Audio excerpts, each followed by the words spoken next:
ಇವತ್ತು ಮಾವು ಬೆಳೆ ನಾವೆಲ್ಲ ನೋಡ್ತಾ ಇದ್ದೇವೆ. ಇವತ್ತು ಅವಳಿ ಜಿಲ್ಲೆಯಲ್ಲಿ ಹೆಚ್ಚಾಗಿ ಮಾವನ್ನ ಶ್ರೀನಿವಾಸಪುರ ತಾಲೂಕಿನಲ್ಲಿ ಬೆಳೀತೇವೆ. ಪಕ್ಕದಲ್ಲಿ ಸ್ವಲ್ಪ ಹೆಚ್ಚು ಕಮ್ಮಿ ಅಷ್ಟು ಇಲ್ಲದೇ ಇದ್ರೂ ಪ್ರಮಾಣದಲ್ಲಿ ಅವರ ಒಂದು 30% ಭಾಗ ನಮ್ಮ ಚಿಂತಾಮಣಿ ತಾಲೂಕು ಮತ್ತು ಇತರೆ ನಮ್ಮ 2 ಜಿಲ್ಲೆಗಳಲ್ಲಿ ಬೇರೆ ಬೇರೆ ಕಡೆ ಇವತ್ತು ಬೆಳೀತಕ್ಕಂಥದ್ದಾಗ್ತಾ ಇದೆ. ಇವತ್ತು ಏಕಾಏಕಿ ತೋತಾಪುರಿ ಮಾವಿನಹಣ್ಣಿಗೆ ಇವತ್ತು ಬೆಲೆ ತೀವ್ರವಾಗಿ ಕುಸಿದೋಗಿದೆ. ಸುಮಾರು ಮಾರುಕಟ್ಟೆಯಲ್ಲಿ 4-5 ರೂಪಾಯಿ ಮಾತ್ರ ಇವತ್ತು ಅದಕ್ಕೆ ಬೆಲೆ ಇರ್ತಕ್ಕಂಥದ್ದಾಗಿದೆ. ನಾನು ಮಾನ್ಯ ಮುಖ್ಯಮಂತ್ರಿಗಳಲ್ಲಿ ವಿನಂತಿ ಮಾಡಿಕೊಳ್ತೇನೆ, ಈಗಾಗಲೇ ಅವ್ರ ಗಮನಕ್ಕೆ ತಂದಿದ್ದೇನೆ. ಈಗ ನಮ್ಮ ಚಿಕ್ಕಬಳ್ಳಾಪುರ ಜಿಲ್ಲೆಯಲ್ಲಿ 3600 ಹೆಕ್ಟೇರ್ ಇವತ್ತು ತೋತಾಪುರಿ ಬೆಳೆ ಇದೆ. ಬೇರೆ ಬೇರೆ ವೆರೈಟಿ ಬಗ್ಗೆ ನಾನು ಹೇಳ್ತಾ ಇಲ್ಲ. 3600 ಹೆಕ್ಟೇರ್ ಇವತ್ತು ಇಲ್ಲಿ ಬೆಳೀತಕ್ಕಂಥದ್ದು. ಒಟ್ಟು 30,000 ಟನ್ ನಾವು ನಿರೀಕ್ಷೆ ಮಾಡ್ತಾ ಇದ್ದೀವಿ ತೋತಾಪುರಿ ಬೆಳೆ.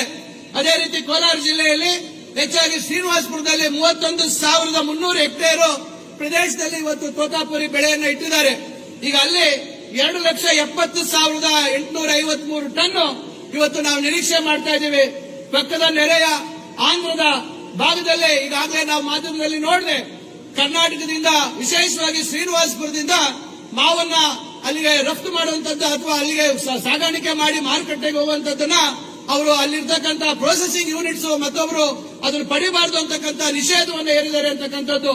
ಮತ್ತು ನೆರೆಯ ಆಂಧ್ರದಲ್ಲಿ ಇವತ್ತು 1 ಕೆಜಿಗೆ ಆ ಸರ್ಕಾರ 4 ರೂಪಾಯಿ ಬೆಂಬಲ ಬೆಲೆಯನ್ನ ಘೋಷಿಸಿದೆ. ನಾನು ಮಾನ್ಯ ಮುಖ್ಯಮಂತ್ರಿಗಳಲ್ಲಿ ವಿನಂತಿಸಿಕೊಳ್ತೇನೆ, 2 ಜಿಲ್ಲೆ ಅಥವಾ ರಾಜ್ಯದ ಮಾವು ಬೆಳೆಗಾರರಿಗೆ ವಿಶೇಷವಾಗಿ ತೋತಾಪುರಿ ಬೆಳೆ ಮಾವಿಗೆ ತಾವು ನಮ್ಮ ಸರ್ಕಾರದಿಂದ 4 ರೂಪಾಯಿಯನ್ನ ಬೆಂಬಲ ಬೆಲೆಯಾಗಿ ತಾವು ಪರಿಗಣಿಸಬೇಕು, ಅದನ್ನು ತಾವು ಘೋಷಣೆ ಮಾಡಬೇಕು ಅಂತ ಹೇಳಿ ಈ 2 ಜಿಲ್ಲೆಗಳ ಮಾವು ಬೆಳೆಗಾರರ ಪರವಾಗಿ ನಾನು ಈ ಸಂದರ್ಭದಲ್ಲಿ ಮಾನ್ಯ ಮುಖ್ಯಮಂತ್ರಿಗಳಲ್ಲಿ ಕಳಕಳಿಯಾಗಿ ಪ್ರಾರ್ಥನೆ ಮಾಡಿಕೊಳ್ತೇನೆ.